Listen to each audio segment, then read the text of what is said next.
Good morning everyone and welcome back to the channel. I'm so excited today because I finally here to create the video about this camera, the Flashback. If you follow me on Instagram, and if not, I'll leave in here the ID so that you can follow me. I have published for a few days now the results of this camera. And I'm so impressed because this is a digital camera that simulates film. And so far, I feel like it's the one that is closest to the outcome that you can get when you are actually scanning a film. And so I'm so happy because finally I can talk about it and describe what I like and what I dislike about the camera itself. Let's start with what I don't like. And there is not too much actually, because I feel the biggest pain of this camera for people that start using it for the first time is actually how to handle it. The camera is really small. It resembles in shape and functionality all of these one-time use cameras. And the problem is that if you're using it as you may want for a normal camera like this, sometimes you feel like you ended up with your finger that is in the picture. And unfortunately, I had a few of the shots that I had to reframe after in post-production in order to remove the fingers from the picture. But that's why what I've done so far is that I start adding the strap, and that facilitates the way to handle the camera. So from this way to this way.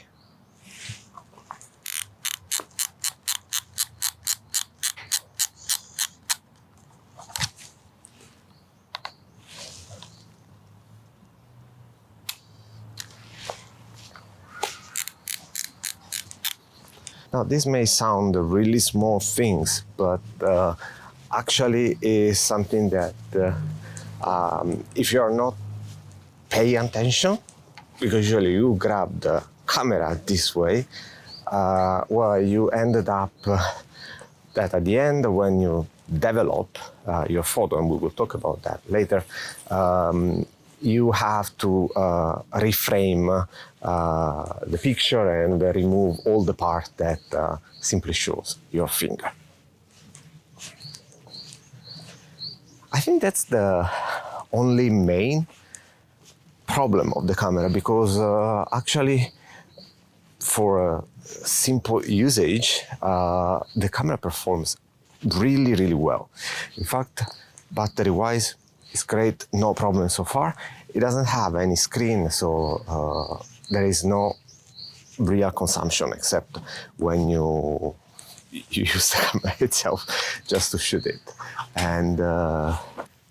And what I really like, in addition of the available film simulation, I'm using now the fourth one, and I will show you the picture that I've taken so far in this video, is all the tactile experience. In fact, once you have taken a photo, you need to recock the camera. Make sure that you move to the next frame before you can actually take the frame itself. So it completely resembles all the experience of film cameras that we use so far for a simple disposable camera.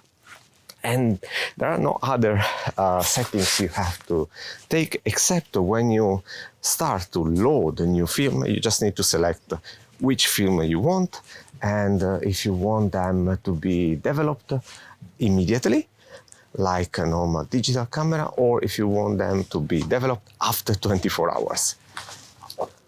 So like you're sending them to a lab, and well, you have to wait. And this is actually such a small things, but gives that extra of real disposable camera approach that I really appreciate from the guys from Flashback.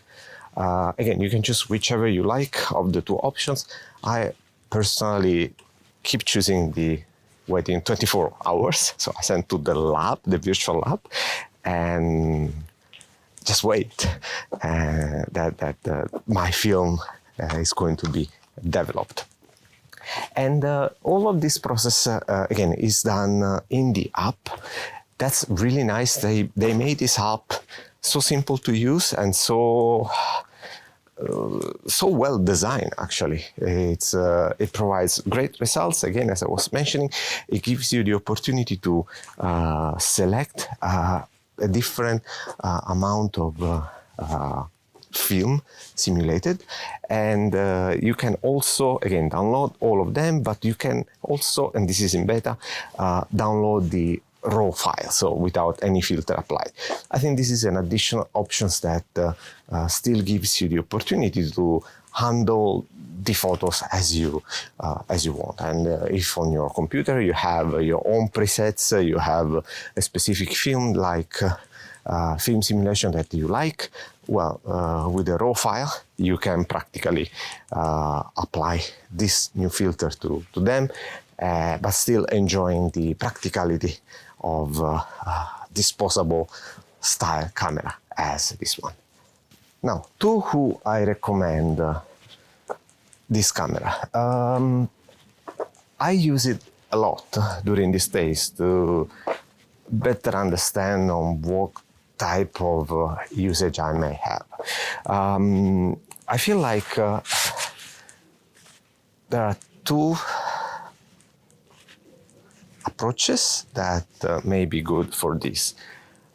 One that is also kind of promoted in their homepage is like you are out with your friends, you're at a party, you want to enjoy a type of picture that, again, resemble the old ages, 80s, 90s, without being too much worried of settings and how to handle and to use the camera. And that's perfect, because also the camera, again, is really small and it's pocketable and you can bring with you anytime. And again, you can use it without any issue.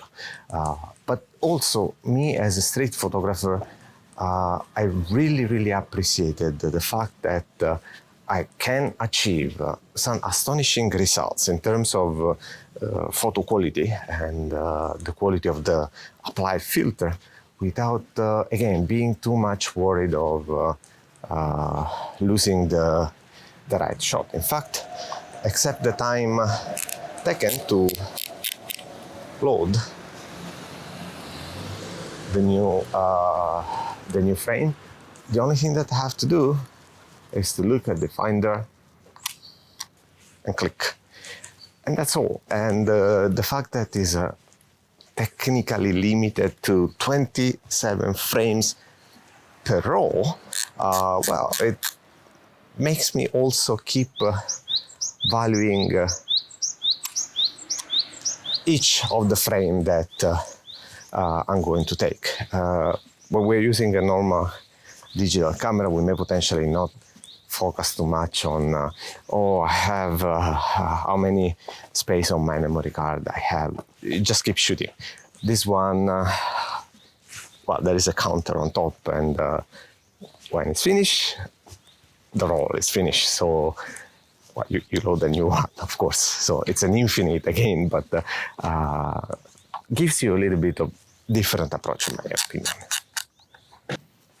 So after all of this time that I have used the camera, do I recommend it? Yes, absolutely. And it is an affordable digital camera with these extra points. And also I'm able to offer you, if you want, a 5% discount off if you use the referral link in the description down below. This is something that really demonstrates the passion of their creators and how much effort actually they put on making something that stand out from the mass, because we are having a lot of this revival in lo-fi digital cameras that resemble film photography, but build quality is great. Battery, it lasts for long.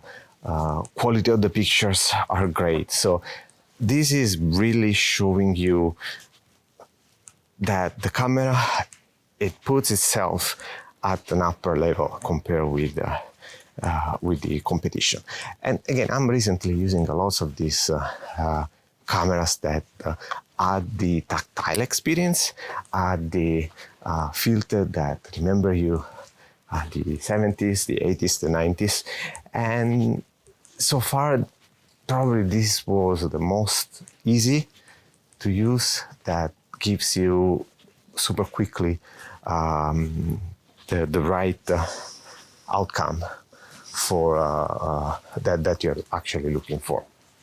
What expecting for the future? Well, probably they will be able to add, hopefully, other film simulation, as well as, why not, allow the community to create filters that could be shared through the app itself. I hope that they will take this suggestion and will be able to develop something like that. But so far, that's all for me for today. Okay, remember to comment and let me know if you have this camera, if you have the first version, or if you are willing to purchase one. And till next time, as usual, stay click. Bye.